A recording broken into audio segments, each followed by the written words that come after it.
നമുക്കറിയാം 2016 മുതൽ 13 നിത്യോപയോഗ സാധനങ്ങൾക്ക് സപ്ലൈകോ വിൽപ്പനശാലകളിൽ വില വർദ്ധിപ്പിച്ചില്ല.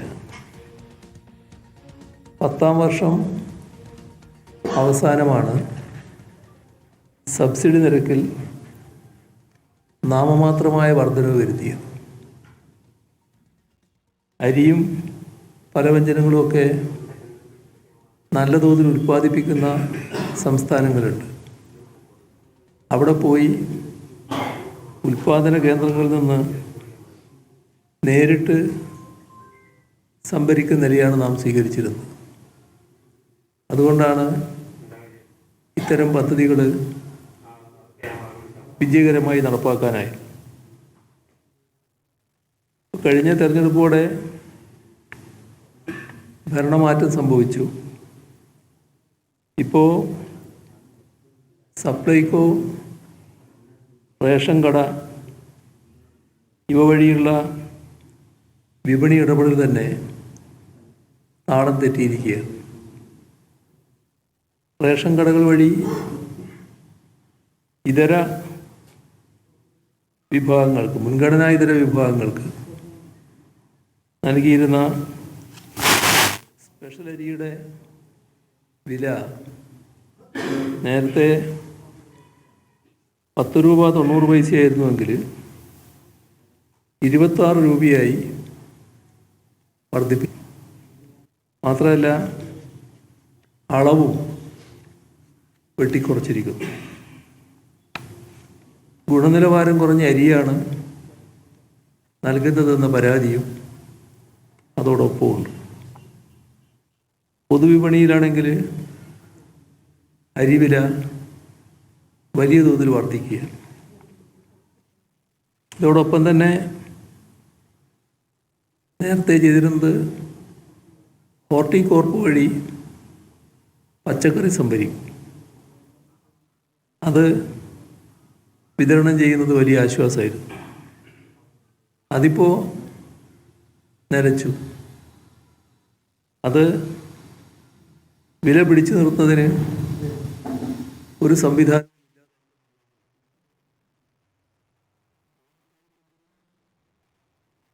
സർക്കാർ കാര്യക്ഷമമായി പ്രതീക്ഷയാണ് ആളുകൾക്ക് ഉണ്ടായിരുന്നത്. അതും ഇപ്പോൾ തെറ്റിയിരിക്കുകയാണ്. മുൻഗണനാ വിഭാഗങ്ങൾക്ക് ക്ഷേമസ്ഥാപനങ്ങളിലെ അന്തേവാസികൾക്ക് നൽകി വരുന്ന സൗജന്യ ഓണക്കിറ്റ് വിതരണം അതും താളം തെറ്റി. 6 ലക്ഷത്തിലേറെ കിറ്റുകളാണ് സംസ്ഥാനത്ത് ഇങ്ങനെ വിതരണം ചെയ്തിരുന്നത്. അവിടെ ഇപ്പോൾ കേൾക്കുന്നത് 1/2 ലക്ഷത്തിൽ പരം മാത്രമാണ് ഇതുവരെ നൽകിയത് എന്നാണ്. ഇത്തവണ ഇത് ഗണ്യമായി കുറക്കുവാൻ രഹസ്യ നീക്കം നടക്കുന്നുവെന്നാണ് പറയുന്നത്. കഴിഞ്ഞ വർഷം വരെ ഓണത്തിന് ദിവസങ്ങൾക്ക് മുൻപ് തന്നെ ഓണക്കിറ്റ് വിതരണം ചെയ്ത് പൂർത്തിയാകുമായിരുന്നു. അത് നമ്മുടെ ഗുണഭോക്താക്കളുടെ അനുഭവത്തിലുള്ള കാര്യമാണ്. റേഷൻ കട വഴി നൽകുന്ന അരി, അതിൽ സ്പെഷ്യൽ അരി പലയിടത്തും എത്തിയില്ല എന്ന പരാതിയും നിലനിൽക്കുന്നുണ്ട്. അപ്പം നമ്മുടെ സംസ്ഥാനത്ത് സ്ത്രീ സുരക്ഷാ പദ്ധതിയുടെ ഭാഗമായി നൽകിയിരുന്ന ആനുകൂല്യം 16 ലക്ഷം വീട്ടമ്മമാർക്കാണ് ലഭിച്ചിരുന്നത്.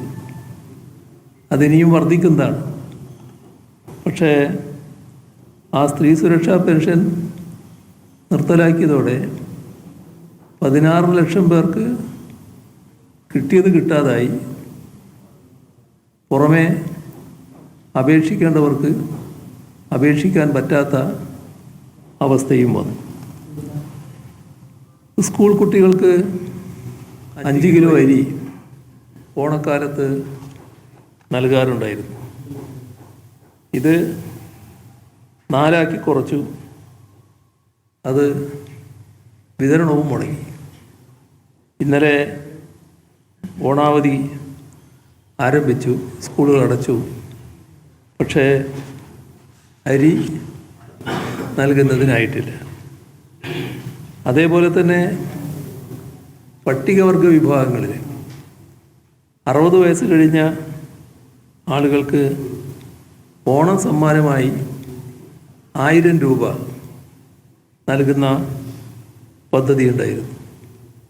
ആ പദ്ധതിയും അട്ടിമറിക്കപ്പെട്ടു. ഇപ്പോൾ പറയുന്നത് 1000 രൂപക്ക് പകരം മുണ്ട് നൽകുമെന്നാണ്. ഗുണഭോക്താക്കൾക്ക് 1000 രൂപ ഓണക്കാലത്ത് നേരിട്ട് കയ്യിൽ ലഭിക്കുന്നതിന് പകരം മുണ്ട് നൽകുന്നതിൻ്റെ യുക്തി ആർക്കും മനസ്സിലാകുന്ന കാര്യമല്ല. അതേപോലെ തന്നെ ക്ഷേമ പെൻഷൻ ഓണത്തിന് മുൻപ് ലഭിക്കുമോ എന്നതിനും ഉറപ്പുണ്ടായിട്ടില്ല. ഏതായാലും ഓണത്തിന് അധിക ദിവസമില്ല. ഈ ഘട്ടത്തിലെങ്കിലും സർക്കാർ ഉണർന്ന് പ്രവർത്തിക്കണമെന്നാണ് അഭ്യർത്ഥിക്കാനുള്ളത്.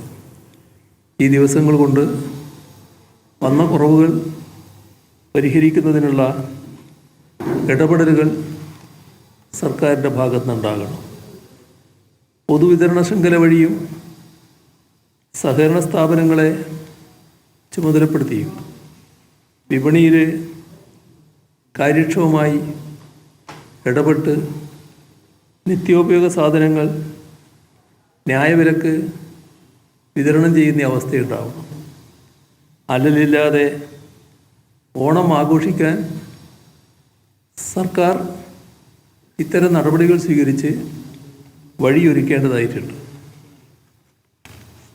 ഇതോടൊപ്പം മറ്റൊരു പ്രശ്നം, നമ്മുടെ കേരളത്തിൽ പുതിയ ഗവൺമെൻറ് അധികാരത്തിൽ വന്നിട്ട് 3 മാസം കൊണ്ട് ധനസ്ഥിതി മാറ്റി കാണിച്ചു തരും എന്നായിരുന്നു നേരത്തെ മുഖ്യമന്ത്രി നൽകിയിരുന്ന അവകാശവാദം. ഇപ്പോൾ എന്താണ് സ്ഥിതി?